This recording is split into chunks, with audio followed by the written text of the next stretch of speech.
It's a brand new day and it's a great day. You're welcome to Overcoming Abuse. Overcoming Abuse is 30 minutes magazine program where we talk about various forms of abuse. My name is Oluwamo Amiwa. I'm so glad to have you on the show today. Today we have a guest on set and we'll be talking about child abuse. And it's someone some of you might know. We'll be right back shortly. Please don't go anywhere.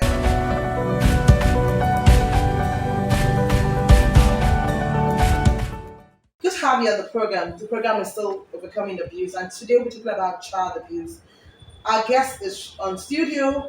His name is Mr. Marcus Williams, the Country League Lafayette Max Global Mission, aka Living World Mission, the State Coordinated Association for Orphans and Vulnerable Children in Nigeria. He's the chairman of the Yoyo State of Ministry of Women Affairs, also the Rapid Response Team on GBV, among many other national responsibility. Please welcome with me Mr. Marcus Williams. Thank you very much. Good to be here. Viewers at home, good to be here. Thank you. It's so glad having you on the program today. Thank you very It's much. so Good to be here. the last time you came on the show and we talked about various forms of abuse and we've been enlightened. So today we're talking about what's the punishment for abusers. Well, there is no one specific punishment for abusers. It depends on the type of abuse that you're talking about. If it is murder, you don't talk negotiations for 20 years, 15 years. It's death or life imprisonment. But if it is sexual harassment or sexual abuse or rape, it is life imprisonment. You don't discuss it, you don't argue it, you don't negotiate it. And we know that at least a minimum of 7, 8 years awaits anybody who abuses a child, particularly when it is a child, a minor, less than 15. Yeah, 10 years awaits that person. Then again, we look at the situation where you have fathers who defile their children. Sometimes they spend as much as 25 years in jail, and some of these persons are about age 70. And when you add 25 years to their age, sometimes it's like they should just die there, and that is the punishment for them. And the judge will always tell you that it is presumed they are not guilty, particularly when there is an iota of doubt. And that is where we always have issues with the law that says, okay, you must explore every possibility that this person did not do it before the judge gives a verdict, so that you will not punish an innocent person. Because we have had a situation where people were quarreling over something and then they alleged, before you know it, the person was thrown into prison for what actually would never happened. And so the judge will always be very careful. So many people die and so many people go spend 30, 40 years for crimes they never committed. Yes. That's very We've had a situation where somebody called for a response, and when we got there, we discovered that actually there was no case to respond to. It was because they were quarreling over a house and they wanted to take ownership of that house, and so they alleged. So the allegation was found to be untrue, and so we left.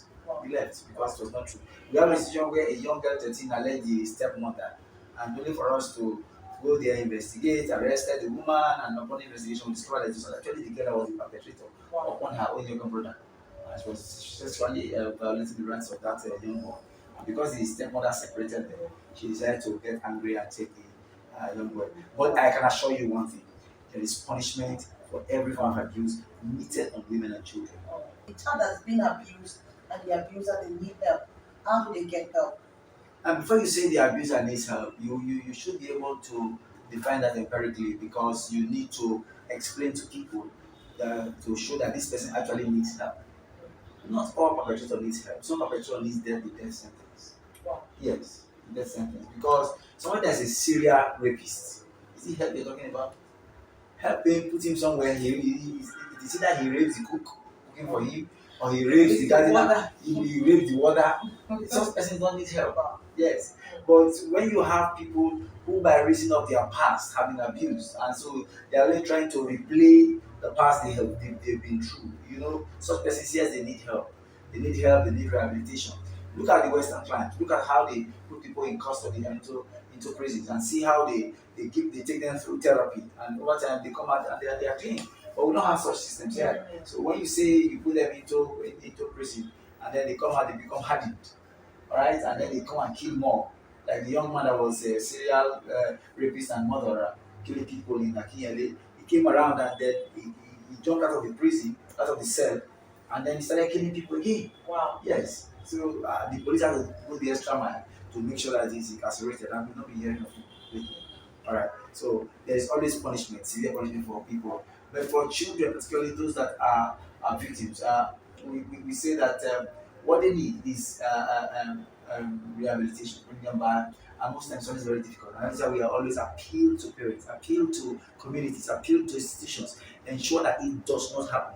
The preventive approach is the best approach. It's better. Yes, it's better. Better cure. Yes, because you cannot cure it. You cannot cure it. No, you Mm. can't. You can't replace the hymen. You can't replace the experience with something else. No, it's there permanently. It's in the mind.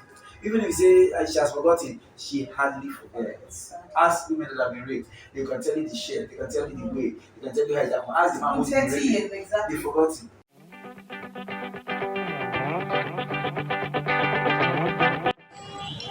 Violence in marriage, anything abuse is negative. It's from the pit of hell. If you look through scripture, abuse depicts negativity. And then come to look at it, a spouse abusing the other spouse. It is from the pit of hell.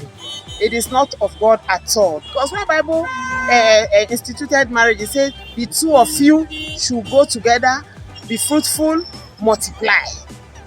Abuse has, you know, put apart things like that. Abuse is one of the problems we're having today, looking at children on the streets. Because some of the parents have abused the other and then they have gone their ways and the children are on the streets. That is why we have majorly crimes going out there. So I'm really believing God that we will come to that point where we really have value for one another or value for each other. As a spouse, I should respect my husband. My husband should give me his own, maximum cooperation. Even when I err, he should be able to correct me in love. That is Bible standard. Correct me in love, not by slapping me, pushing my head, knocking me, kicking me, and after that you come to say, honey, I love you. How does it work? And that is what has destroyed a lot of homes today. Rape and other forms of sexual violence is a crime. Even if a woman get a wife, desist from this ugly act. Live a good life. Be a good ambassador in your community. Yes. Be a brother's keeper.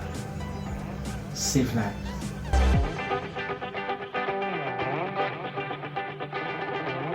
And what age should we appropriate teach? information and to children as regards their sexuality, as regards noble areas for friends, for brothers, fathers, mothers, whatever. Now, so to be able to define age when you talk to children, it depends on the time. Particularly when you take a child from Bodija and you say you want to talk to this child about sex education, the child has a foundation. And so when you talk easily, the child understands. Then you go to FOCO and you want to do sex education. The next thing they'll tell you is that you're teaching the child something bad. That is because of the foundation, the situation there. So you can place it on context. However, generally speaking, you should be looking at the time the child is able to recognize things. Then you start talking to that child. 4 years, 5 years, 6 years. You should look at the time the child is able to understand, and the child is able to tell you, "Mommy, I know this. Mommy, I know that." Then you start giving the child the appropriate information. It's not the age appropriate, very much age appropriate. So most parents don't know what child abuse is. Most parents don't take care. They don't have time for their kids. So what's your advice for them? Most parents. Most parents, especially in this generation is wonderful. Don't think the other way around. So what's your advice for parents, most especially? We must define what we mean by they don't have time. Right? If you say the mother that goes to work does not have time, I would say no, she has time, but she's prioritized that time. Right? Now, in protecting children, if you don't prioritize the needs of children ahead of other things, then if you come to the fact that you don't have time, you don't really have time, you don't have the time, but you're prioritized. Okay? Now, for parents within communities to say they don't have time, some of them go the extra mile of putting these children in daycare centers. Some of them put them in boarding houses to help the children. Some people pass through the boarding houses, they pound that fine. Some people went to the boarding houses, they never came out well. Some went to the public school, Nice. and became as nice. Why some went to that same school they came out wrongly. I say it depends on the context they find themselves in. So there's no one shoe size fits experience that the student goes through. But I will say this: every parent should work towards ensuring that they protect their children in terms of how they engage them in conversation. If you are able to engage your child properly, Effective effective communication. communication. If you're able to engage your child properly and you go to work in the morning and it is noon time, the child knows where to go make a call if there's anything that appears like a threatening situation based on the definitions you have given to the child. You know, some of us just take for granted we're in a church environment and so they allow things to happen. And so children, when they see the pastor come around you and the pastor is smiling, putting a hand on your shoulder, they feel it's okay for any male to do same to them. Not mean that they are. So it depends on what the parents say to the child that will determine how secure they are. Oh, as to they are going to work, no, that is imperative. You must take care of your children. You must work. You must earn money. However, you must prioritize needs. Structure your program so that you create time to call this child, time to call the home, time to call the school, time to Check call on the their check on your kids. children, find out about their well-being, find out what is happening. There was this training we were doing for a particular set of responders somewhere sometime many years back, and then the professor was there, apparently a consultant, and I just asked him, "Where are your children?" And she said, "They're in school." I said, "How are you sure they're in school? How are you sure a teacher did not take them out of school?" Then he told her that it could be possible. So she ran to the school. Actually, she met them in school. But we've had instances where instead of them being in school, they were taking out like proprietors and proprietresses elsewhere. Without the knowledge of the parents, and so that is not too good for children. So we must keep asking and calling after our children, whether you're at work or you're at home or you're anywhere. Keep checking on them to know how they are faring. Because lately we have parents who don't check. And it should also be your friend. Most parents don't have it. A kid might come to them, Mommy, I don't have time. Please don't talk to me. You talk too much, and they just shut them down. And once they shut them down, that's the end. I talked about conversations. What things you tell the child, how you engage the child. Sometimes some women speak like that, not because they want to speak like that, because of stress. Yes, particularly single mothers. It happens. Of course, the stress will just be too much. Some people that have just 2, 3 children, they tell you what they go through. Alright? Then you don't talk about somebody that have 3, 3, 4, 5. 4, 5, 8, 10, and then it's just a parent, a man or a woman. What do you expect? But what should work best for everybody is this. One, we must ensure that we have proper conversation with our children. Proper conversation. If you are stressed, you must know how to remove stress from yourself. And you must know how not to let the children become the people that will get it wrong. Alright? Then we must be able to listen to them. Hear what they have to say. When you scolded them, you shouted at them, and then you realize that you've done that, come back to them. Children will understand. I'm sorry Very about that. understanding. Yes, you are Apologize. and then you're establishing the bond. Children say, "Mommy, we are apologizing." Mommy doesn't hurt me intentionally, and so they come back to mommy, and then mommy says, "No, this happened, that happened, this why I'm like this." And then so if I'm like that, I'll be like, "Yes, I'm sure you should not go to these extremes." And that gives them proper information. Thank you so much. But when the conversation is not absolute, then you have gaps. So it's important and essential for us to communicate with our kids. Very good. Bond with them. Yes. Let them be your friend. Let them be able to express themselves Yes. to you. And then if a child says, "Mommy, I want to tell you a secret," please let it remain a secret. Exactly. No matter how bad it is. Mm. Because if you bring it out, you've lost that confidence and you will never get it back. And you lost that child. Yes. Yes. Thank you so much, sir. Lastly, sir, when do we report case of abuse? The first thing you do is to establish the case in your mindset. Okay. All right. I suspect James is tampering with Paulina. Now you have established that in your mind that you are suspecting something.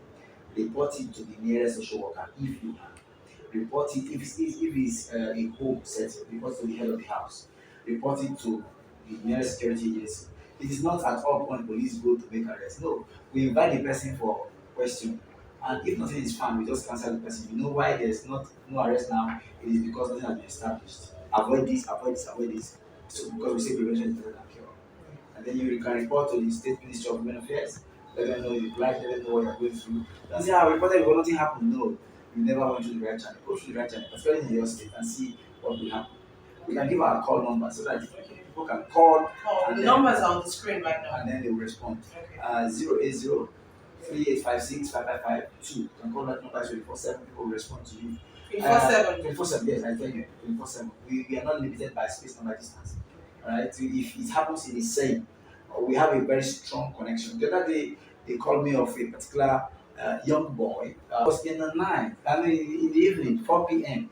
They said the boy was arrested with the father when he went to bubble a house. And that is not the first time, not the second, not the third time that it's a norm with the father to do that, take the boy to go steal, where we're watching us when everybody doing this steal. Wow. And when they told me, they said the boy was in his cell at LA police headquarters. 12 years. So immediately I heard that, I told them to go and respond. And then they said, no, they want the rapid response because they know the police. I said, no, police is your friend. They said, not our friend. I said, okay, let me try that. I picked my phone and I called because we have a network. I called the Assistant Commissioner of Police and I told him, there's a boy at LA, blah, blah, blah, because I want him to verify. That was just what I asked for, verify for me. The next thing he called, he said it's true, the boy is there. And that he has cautioned them not to do that anymore. And that if we have anybody to go and take the boy, that the boy should not stay in that place today. And then, not long after that, the DPO called me apologizing that he was sorry. I only said they should confirm, and they were apologizing. And so we called the responder, please go there, pick the boy. It was as if magic was happening. They went there, they picked the boy. Wow. I don't have to leave where I was. That is as strong as the response is. Wow, that's nice. Anywhere in Oyo State, anywhere. We want to cascade that into to the country level because we believe that child protection cuts across boundaries. If somebody will offend a child here and run to Kenya, we want to have a way of bringing them back. Come and answer your questions. Right? So we it's 24/7. Anywhere it happens, we respond to it. Then on the more serious note, I want to say this. I want to say that we should be very objective in terms of reporting cases of abuse. The reason is if you don't separate your personal interest from the report you are bringing, at the end of the day, you will lose the case. No matter how wrong the perpetrator is, separate yourselves, particularly when you know the offender is culpable. All they just need to do is report it and then withdraw. Because if you don't withdraw, the person will be arrested, sent to jail, whatever, for family members to come after you. That's another total package altogether. So we don't want that to be happening. We don't want to make reporters vulnerable, make their children vulnerable. We want everyone to report and be free. Yes, nobody will know who's reporting.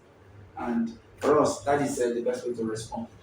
Thank you so much, Mr. Marcus, for coming on the show today. Thank you. Thank you so much. It's been an illuminating experience with you. Thank you very much, sir. Until we come your way same time on the program another time. My name is Oluwakaya Aluwa. And remember, your child is your life. Your child is your future.